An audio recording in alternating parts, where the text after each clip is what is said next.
All right, everybody, welcome to the program. I'm Uncle James. I got my foot in it. I would love for you guys and girls to become active on this channel. Shout out to everybody because this is a worldwide kitchen. Hope everybody's having a great day. Let me go ahead and get right into it. I'm sorry I hadn't been posting lately, but bear with on. So on this Tuesday morning, I got. Well, let me do it as they say: chicken and watermelon. This is primarily a cooking channel that I started because I do like to cook. I'm not going to tell you I'm Chef Boyardee, I'm a gourmet chef, but I do love to get in the kitchen. I do love to get on the grill. Now that they bought me that smoker a couple years ago, my goodness, I love to turn on that smoker, man. It is. With that being said, we're gonna have a discussion about something because I want to get into some of the origins of some of these dishes that I make. If you've seen any of my channels, you guys and girls have heard me commentate as I'm cooking and what have you on where some of this stuff come from, or how it's relevant to not only foundational Black American culture, but to New Orleans culture and to whatever type of food I'm cooking. I try and learn a little bit about that culture so I can know what I'm talking about. But the reason I got a whole chicken and this is like the miniature watermelon is we're gonna have a discussion. Why chicken and watermelon? So for those of you who don't know the story of chicken and watermelon, let me tell you why chicken and watermelon has become a racial epithet. I'm going to title this video Chicken and Watermelon Generational Wealth Stolen. So for you guys and girls who don't know the story of America, I ain't got to go into a long screed, but the Reader's Digest version. The cooks on the plantation were black. Black women, and there were a few black men that was in the kitchen also. But for the most part, we were the cooks and what have you, and the farmers. We were the growers. We was the livestock employees. Yes, it was on the plantation, but follow me. All the fried chicken, baked chicken, like Bubba Gump say, whatever else kind of chicken you can think of, we came up with those ideas, and we would make those types of things. And that's why when we walked off the plantation, a lot of white people still had black women, in particular, to be their maids, and black men when they opened restaurants and stuff to come and cook up in there, because they was raised on black people's cooking. So when people make chicken jokes and people make watermelon jokes, let me tell you why or where those epithets or where these became epithets. So for those of you who don't know, when we walked off the plantation, we didn't ask for reparations.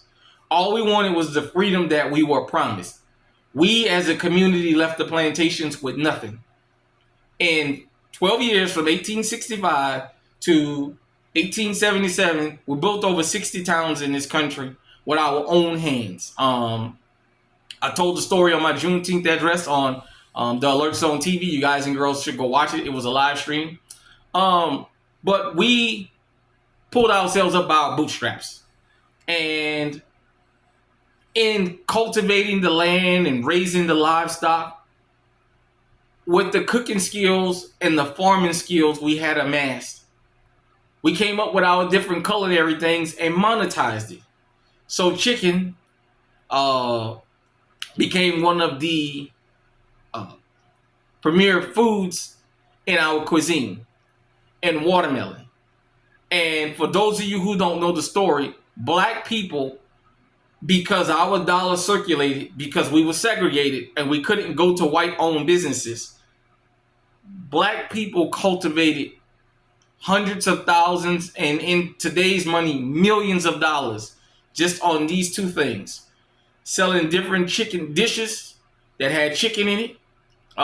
Beef and pork too, but we're focusing on chicken and watermelon because those are the racial epithets. And for those of you who don't know the story of watermelon, It was the black farmers because, like I said, when we left the plantation, we did all the farming. It was black men and black women that farmed this stuff. Well, we started selling it and we started making a lot of money off this. I mean, like I said, in today's money, millions of dollars. So when white folks in the government and the everyday white person started seeing the way we were living off watermelon, in order to shame black people from eating watermelon and buying it from each other, the pickaninny pictures came out. For those of you who don't know what a pickaninny is, you should go see, look it up. The degrading images of black people with exaggerated features eating watermelon. They made watermelon and chicken out to be such an epithet that black people started backing away from them. We didn't stop eating chicken, but it became almost as some people were ashamed to have that stigma on them. We backed away from watermelon, and then they took over the trade. Watermelon wasn't a bad thing when we was on the plantations. It only became an epithet once we walked off. You can, guys and girls can see the old videos of they would have black boys at carnivals and stuff like that, racing to see who could eat the watermelon the fastest and what have you. It was meant to be racially insensitive. Like I said, the pickaninnies and all that. And so you guys and girls will know, chicken and watermelon, because of the epithet, is stolen generational wealth. Now, because we're in the foundational Black American Renaissance, I say to my people, let's get back to raising our food, growing our food, and selling it to each other so we can bring that money back and build the community up. So I just wanted to give you guys and girls a brief history on chicken and watermelon. If you want to know how they became racial epithets and why, it was because they were bringing the black community a whole lot of money. And instead of pulling ourselves up by our bootstraps, we showed up barefooted. We built our own boot store and we started passing them out by the pairs. So